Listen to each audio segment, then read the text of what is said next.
ये कहानी बेलवुड सिटी के एक शांत और ठंडी रात में शुरू होती है। आसमान पर तारे टिमटिमा रहे होते हैं, लेकिन अचानक ही सन्नाटे को चीरती हुई एक रहस्यमयी परछाई शहर में उतरती है।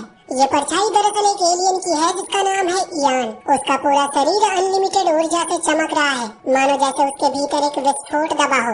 उसका स्पर्श इतना घातक और विनाशकारी है कि जिस भी चीज के पास वो जाता है वो तुरंत ही बिखर कर राख में बदल जाती है। शहर के बीचों बीच खड़ा क्लॉक टावर भी उसके असर से दरक गया था और घड़ी की सुइयां हमेशा के लिए थम गई थी। इयान बिना किसी चेतावनी के सड़कों पर तबाही मचाना शुरू कर देता है। वो एक कार को उठाकर जमीन पर पटकता है, जिससे चारों तरफ अफरा तफरी फैल जाती है। लोग चीखते हुए भागते हैं और पूरी रात का सन्नाटा चीख पुकार में बदल जाता है। तभी अचानक आग की लपटों जैसा एक सेप आसमान से प्रकट होता है और ये है हीट ब्लास्ट, यानी कि बेन 10 का एलियन फॉर्म। हीट ब्लास्ट मजाक के अंदाज में यान को डांटते हुए कहता है कि अरे भाई 3 बजे सुबह सबकी नींद क्यों खराब करने आए हो? दोपहर तक इंतजार नहीं कर सकते थे क्या? लेकिन यान खामोश खड़ा रहता है। हीट ब्लास्ट तुरंत ही एक फायर बॉल बनाकर उसकी ओर फेंकता है और धमाके से यान सड़क के दूसरी तरफ जाकर गिरता है। हीट ब्लास्ट मौके का फायदा उठाकर उसे पकड़ने की पूरी कोशिश करता है, मगर यान अचानक से ही अपनी एनर्जी का फील्ड फैलाकर उसे कैद कर लेता है और जोर से दूर फेंक देता है। इसी बीच पुलिस सायरन बजाती हुई वहाँ पर पहुँचती है। पुलिस वाले बंदूक निकालकर अपनी पोजीशन लेते हैं, लेकिन यान के एलियन हेंचमैन शैडो से निकलकर उन पर हमला बोल देते हैं। ये देखकर हीट ब्लास्ट तुरंत ही अपनी डायरेक्शन बदलता है और पुलिस वालों को बचाने के लिए उन हेंचमैन पर पलटवार करता है। आग की लपटों से रास्ता साफ करने के बाद पुलिस सुरक्षित हो जाती है। फिर हीट ब्लास्ट वापस से यान की तरफ मुड़कर कहता है कि तेरे चमकते लाइट बल्ब जैसे चेहरे को यहीं पर जला दूं क्या? वो गुस्से में एक बड़ा सा ब्लास्ट करता है और यान का शरीर अचानक ही पार्टिकल्स में टूटकर हवा में गायब हो जाता है। वो हैरानी से इधर उधर देखता है कि इतनी आसानी से ये कैसे मर गया, लेकिन कुछ समझ नहीं आता। वो धीरे धीरे पीछे हटता और फिर रात के अंधेरे में कहीं गुम हो जाता है। जैसे ही हीट ब्लास्ट वहाँ से चला जाता है, क्लॉक टावर से अजीब सी वो एनर्जी हट जाती है और घड़ी की सुइयां फिर से चलने लगती है। शहर के बाहर बेन का ऑमनिट्रिक्स टाइम आउट हो गया था और वो अपने ह्यूमन रूप में वापस लौट आता है। तभी एक पुराने आरवी में ग्रैंडपा मैक्स और ग्वेन वहाँ पर पहुँचते हैं। बेन उन्हें देखकर कहता है कि विलेन उतना मजबूत नहीं था, लेकिन ग्वेन तुरंत उसे फटकार लगाती है कि तुम हमेशा अकेले ही क्यों कूद पड़ते हो? क्या तुम बैकअप का इंतजार नहीं कर सकते? फिर ग्वेन उसे याद दिलाती है कि सुबह उसका स्कूल है, मगर बेन जिद पकड़ लेता है कि बाकी एलियंस का पीछा करना चाहिए। ग्रैंडपा शांत लहजे में मना कर देते हैं। वो कहते हैं कि मिशन बाद में होगा, पहले तुम्हारी पढ़ाई जरूरी है। मजबूरन बेन मान जाता है, लेकिन चेहरे पर नाराजगी उसकी साफ झलक रही थी। अगली सुबह बेन अपने साइकिल से स्कूल जाता है, जहाँ रास्ते में कुछ लड़कियाँ हीट ब्लास्ट के बारे में बात कर रही थी। बेन खुश होकर उनके साथ बातचीत करने की कोशिश करता है, लेकिन वो उसे नजरअंदाज कर रही थी। स्कूल में उसकी कोई खास पहचान नहीं है और वो एक बहुत ही बिल्कुल आउटकास्ट है। ग्वेन जो कि ईयरबॉक्स के लिए फोटोज ले रही होती है, वो काफी चिढ़ जाती है जब बेन जानबूझकर उसकी फोटो में घुस जाता है। बेन उससे स्टडी नोट्स मांगता है, मगर ग्वेन साफ मना कर देती है और कहती है कि उसे अपना काम खुद ही करना चाहिए। यहाँ पर बेन उससे कहता है कि वो जल्द ही एक मशहूर हीरो बनेगा, लेकिन ग्वेन ताना मारती है कि हीरो की पहचान हीट ब्लास्ट है, बेन की नहीं। अगले दिन टेस्ट रिजल्ट्स आते हैं। बेन को फिर से डी ग्रेड मिला था। जब वो अपने लॉकर पर जाता है तो देखता है कि उसका दरवाजा पूरी तरह च्युइंगम से लथपथ है। ये शरारत स्कूल के बुलीज कैस और जेटी की थी। गुस्से में बेन अपना रिजल्ट पेपर उनकी तरफ फेंकता है, लेकिन वो गलती से प्रिंसिपल के चेहरे पर जा लगती है। प्रिंसिपल गुस्से में उसके पेरेंट्स को बुला लेते हैं और वहीं शाम को डिनर टेबल पर माहौल काफी टेंस होता है। उसके माता पिता सैंड्रा और कार्ल उसे डांटते हैं। कार्ल समझाता है कि उसे गुस्से पर काबू रखना चाहिए, जबकि सैंड्रा कहती है कि उसे ग्रैंडपा मैक्स के साथ कम और अपनी उम्र के बच्चों के साथ ज्यादा समय बिताना चाहिए। बेन गुस्से में अपने ग्रैंडपा का बचाव करता है और अचानक ही घर छोड़कर मैक्स के पास चला जाता है। सैंड्रा उसके पीछे जाने की कोशिश करती है, लेकिन कार्ल रोक देता है। वो कहता है कि बेन को अपने फैसले खुद ही लेने दो। यहाँ पर बेन दुखी होकर ग्रैंडपा से कहता है कि स्कूल में सब उसे लूजर समझते हैं। ग्रैंडपा उसे प्यार से समझाते हैं कि सीक्रेट पहचान की अहमियत यही है, उसे एक नॉर्मल बच्चे की तरह रहना होगा, चाहे कोई उसकी असलियत जानता हो या नहीं। उसी समय हम फिर से क्लॉक टावर का सीन देखते हैं, जहाँ पर यान जीवित दिखाई देता है। उसने बेन और ओमनीट्रिक्स का रिसर्च करने के लिए अपनी मौत का नाटक किया था। वो अपने सबऑर्डिनेट्स की फेलियर पर इतना गुस्सा होता है कि उनमें से एक को वो वहीं पर मार डालता है। वो कहता है कि मेरा मिशन अब पूरा होने वाला है। उसकी एलियन आर्मी अभी स्पेस में है और उसे बुलाने के लिए केवल एक आखिरी डिवाइस चाहिए, जो कि एक आर्मेगेडोन डिवाइस था। अगले दिन स्कूल में बेन टैलेंट शो की प्रैक्टिस में कुछ लड़कियों से जुड़ने की कोशिश करता है, लेकिन वो उसका मजाक उड़ाती है। ग्वेन बीच में आकर अपनी समर मैजिक परफॉर्मेंस की बातें कर रही थी और बेन को खींच कर ले जाती है। बाद में बेन उदास होकर एक डाइनर पहुँचता है। वहाँ पर एक वेट्रेस डोरिस उसे मुस्कुराकर एक स्पेशल केक बनाती है। बेन को थोड़ी राहत मिलती है, लेकिन जल्दी कैश, जेटी और कुछ लड़कियां आकर उसे फिर से नीचा दिखाते हैं। इस बार बेन का सब्र टूट जाता है। वो ग्रैंडपा की चेतावनी भूलकर ऑमनीट्रिक्स एक्टिवेट करता है और ग्रे मैटर में बदल जाता है। छोटे से शरीर में वो डायनर की मशीन सबोटाज करता है और अचानक सारे बुली खाने और अंडों से लथपथ हो जाते हैं। बाहर निकलते हुए बेन अपनी इस छोटी सी जीत पर काफी खुश होता है। इसी बीच ग्वेन अपने फोटोज अपलोड कर रही होती है और अचानक एक फोटो में उसे कुछ अजीब सा नजर आता है और जूम करने पर वो यान का चेहरा पहचान लेती है। वो तुरंत ही बेन को बताती है और दोनों मिलकर मैक्स को दिखाते हैं। मैक्स उसे देखते ही पहचान जाते हैं और बताते हैं कि यान दरअसल एक टाइम ट्रैवलिंग वार लॉर्ड है। 200 साल पहले ओरिजिनल प्लम्बर ने उसे पकड़ा था और उसका डिवाइस एक हैंड्स ऑफ आर्मेजेडोन जब्त कर लिया था। ये डिवाइस डायमेंशनल रिफ्ट्स को खोल सकता है। तीनों एक सीक्रेट लैब की ओर दौड़ पड़ते हैं जहाँ पर यान को पहले से ही कैद किया गया था, लेकिन वहाँ पर पहुंचकर वो देखते हैं कि जगह पूरी तरह तबाह हो चुकी है। वहाँ का गार्ड जेकब अब बूढ़ा और कमजोर हो चुका था और मरने से पहले वो उन्हें चेतावनी देता है कि वो एलियन यान डिवाइस खोज रहा है और अब उसे ऑमनीट्रिक्स के बारे में भी पता चल गया है। जेकब के बताए अनुसार वो तीनों एक साधारण सी दिखने वाली हार्डवेयर स्टोर में पहुँचते हैं।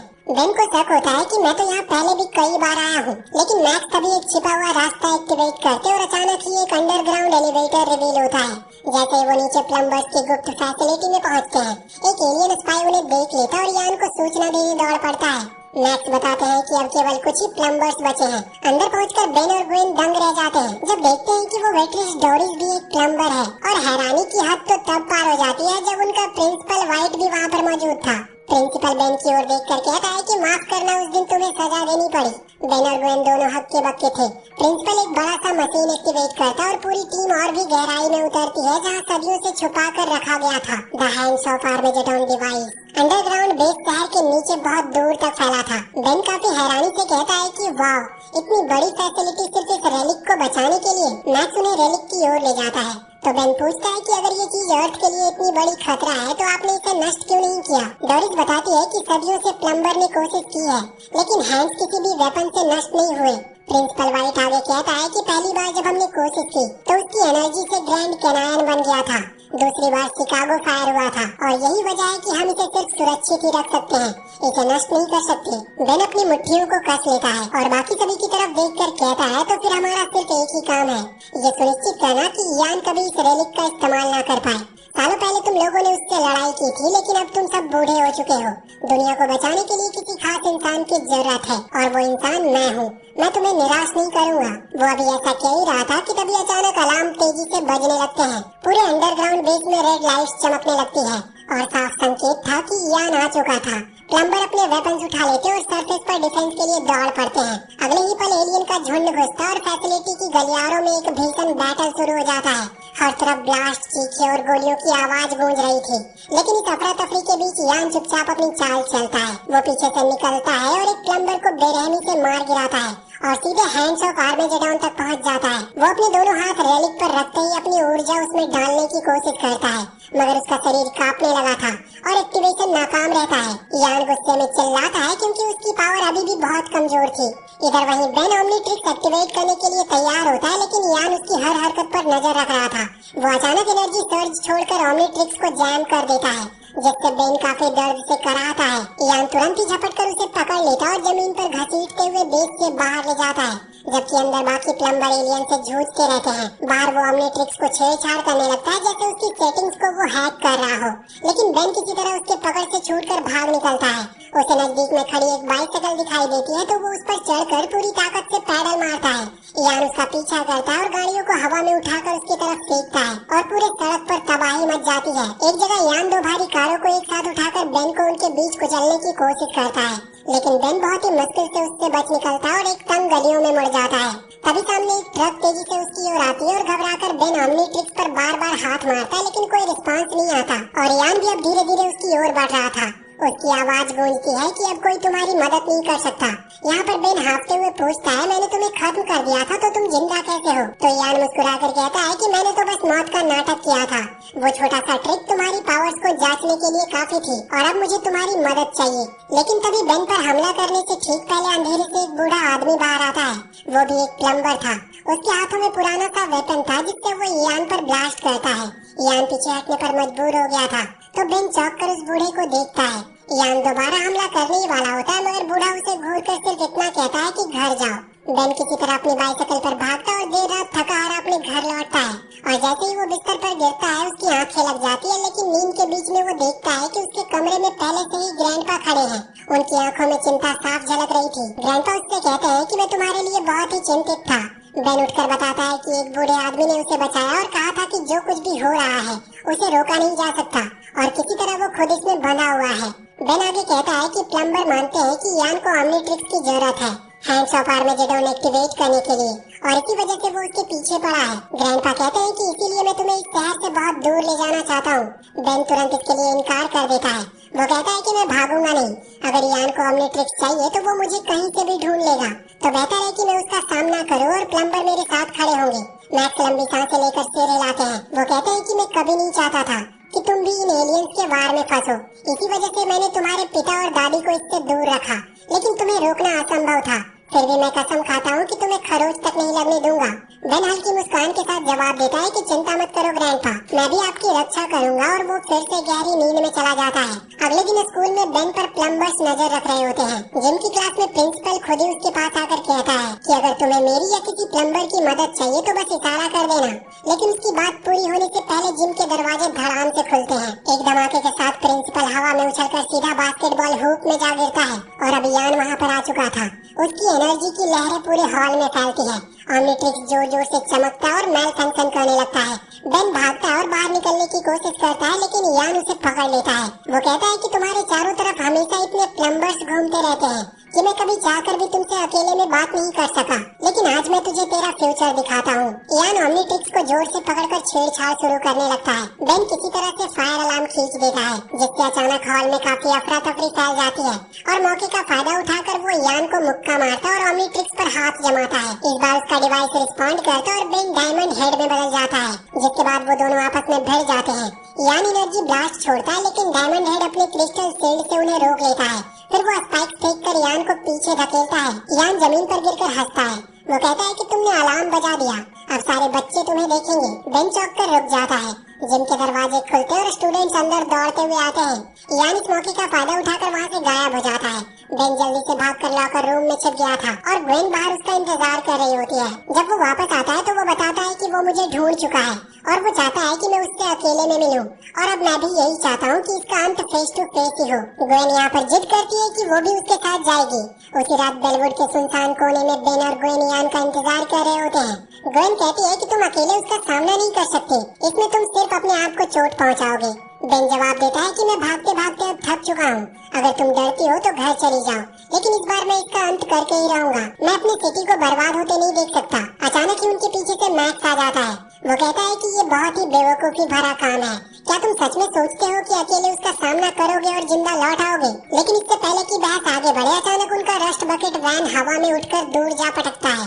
यान के एलियन उन्हें घेर लेते हैं और सबको पकड़कर यान के पास ले आते हैं। उन्हें जंजीरों से बांध दिया जाता है। दूसरे कमरे में बाकी प्लम्बर्स भी कैद थे और तभी यान की हंसी गूंजती है और वो उनके सामने आता है। वो कहता है कि ऑमनीट्रिक्स तुम्हें सिर्फ 10 मिनट के लिए ट्रांसफॉर्म करता है ताकि एलियन डीएनए तुम्हें पूरी तरह कंट्रोल ना कर ले, लेकिन मैंने इसका रिसर्च किया है और अब मैं अपना डीएनए तुम्हारे साथ हमेशा के लिए मर्ज कर दूंगा और हम दोनों एक ही बन जाएंगे और तुम्हारे जरिए ही मैं अपनी रेसेस को समय की कैद से मुक्त करूंगा। हम कभी वो माइटी वॉरियर थे जिन्होंने यूनिवर्स पर राज किया था। हमारी शक्ति की भूख ने हमें कैद में डाल दिया, लेकिन अब हैंड्स ऑफ आर्मेगेडोन के सहारे मैं वापस लौटूंगा। मेरा शरीर कमजोर है, इसलिए मैं तुम्हारे अंदर पुनर्जन्म लूंगा।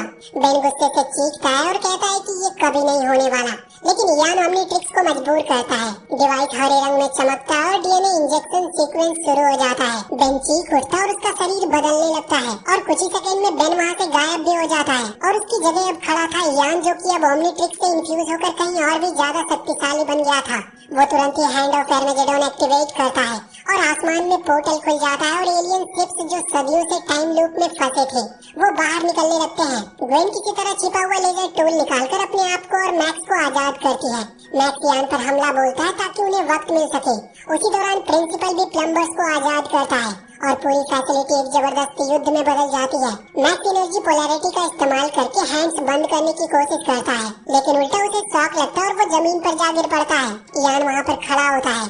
ग्वेन रोते हुए चिल्लाती है कि तुम मेरे भाई हो, तुम्हें वापस आना ही होगा। लेकिन बेन जो अभी यान के कंट्रोल में था वो हमला करता है। ग्वेन यहाँ पर लगातार उसे आवाज देती रहती है कि ग्रैंडपा को हमारी जरूरत है, दुनिया को सिर्फ तुम ही बचा सकते हो। बेन उसके अंदर ही अंदर काफी संघर्ष कर रहा था।